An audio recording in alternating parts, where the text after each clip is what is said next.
L'Inde, une terre de couleurs vibrantes, d'histoires riches et de spiritualité ancienne.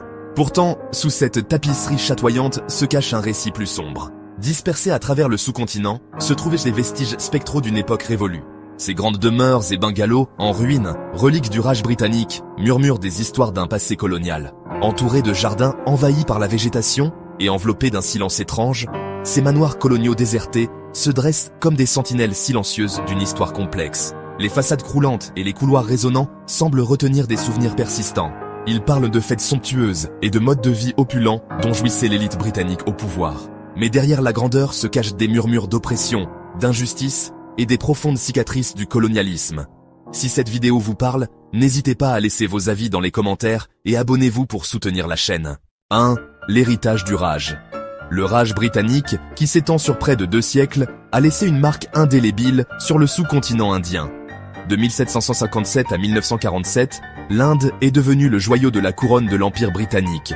Cette époque a vu la construction de magnifiques bâtiments coloniaux, symboles de la puissance impériale. Ces structures imposantes, souvent construites dans des styles européens, contrastèrent fortement avec l'architecture traditionnelle indienne. Elles servirent de rappel constant de la domination britannique.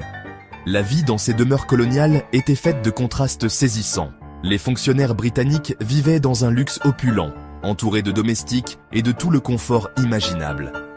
Mais cette extravagance avait un prix, extrait de la sueur et du labeur de la population indienne.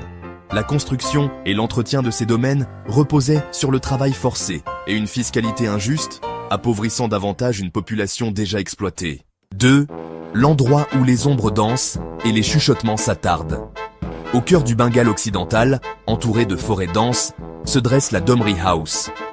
Autrefois magnifique manoir construit par un riche planteur d'indigo britannique, elle est aujourd'hui abandonnée et en ruine. Les légendes locales regorgent d'histoires sur le passé trouble du manoir, murmurant le récit d'un planteur cruel qui a connu une fin prématurée. Certains disent que son fantôme erre encore dans les couloirs en ruine. On parle de pas désincarnés et du rire glacial d'enfants. Il y a des histoires de figures spectrales aperçues à travers des fenêtres poussiéreuses. Une histoire raconte qu'un chariot fantôme, tiré par des chevaux blancs, est conduit par un cocher sans tête. Que ces histoires soient vraies ou non, il est indéniable qu'un sentiment de malaise palpable imprègne la Domri House. 3. La psychologie du traumatisme colonial. La persistance des histoires de fantômes autour de ces demeures coloniales soulève des questions fascinantes sur l'interaction entre l'histoire, la mémoire et la psyché humaine. Ces histoires obsédantes pourraient-elles être plus que de simples superstitions? Pourraient-elles être des manifestations d'un traumatisme collectif? Les cicatrices psychologiques persistantes d'un passé colonial turbulent et souvent brutal. Les partisans des hantises résiduelles postulent qu'une forte énergie émotionnelle, en particulier des émotions négatives comme la peur, la colère ou le chagrin, peut laisser une empreinte durable sur l'environnement. Les grandes demeures coloniales, autrefois symboles de la domination britannique, pourraient servir de réceptacle à ce traumatisme résiduel. 4. Avis d'experts. Déchiffrer l'énigme. Pour approfondir la relation complexe entre l'histoire, le traumatisme et le paranormal, nous nous tournons vers des experts. Le docteur Priya Sharma, une historienne renommée spécialisée dans le Raj britannique, nous offre son point de vue. Le colonialisme, explique-t-elle, a été une expérience profondément traumatisante pour l'Inde.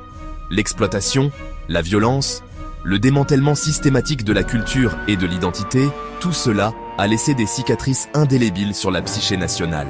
Ces histoires de fantômes, d'une certaine manière, sont une manifestation de ce traumatisme non résolu. Le docteur Vikram Singh, psychologue spécialisé dans les traumatismes culturels, postule que ces hantises servent de puissants rappels du passé. Elles nous obligent à confronter les vérités inconfortables du colonialisme et son impact durable sur des générations. Conclusion. Face à nos fantômes collectifs. Alors que nous nous trouvons au carrefour du passé et du présent, les histoires obsédantes des demeures coloniales de l'Inde offrent une puissante réflexion sur les héritages durables de l'Empire. La grande architecture, autrefois symbole de la puissance britannique, est maintenant un témoignage en ruine de la nature éphémère du pouvoir. Que nous interprétions ces histoires de fantômes comme des événements surnaturels ou des manifestations de traumatisme collectif, une chose reste claire, le passé n'est jamais vraiment révolu. Il persiste dans l'ombre, murmurant à travers les couloirs de l'histoire, exigeant d'être entendu, rappelé et compris. Ce n'est qu'alors que nous pourrons espérer construire un avenir où les fantômes du passé ne nous hanteront plus, mais serviront plutôt de rappel des leçons apprises et des progrès que nous avons accomplis. Abonnez-vous pour plus de voyages dans l'inexploré.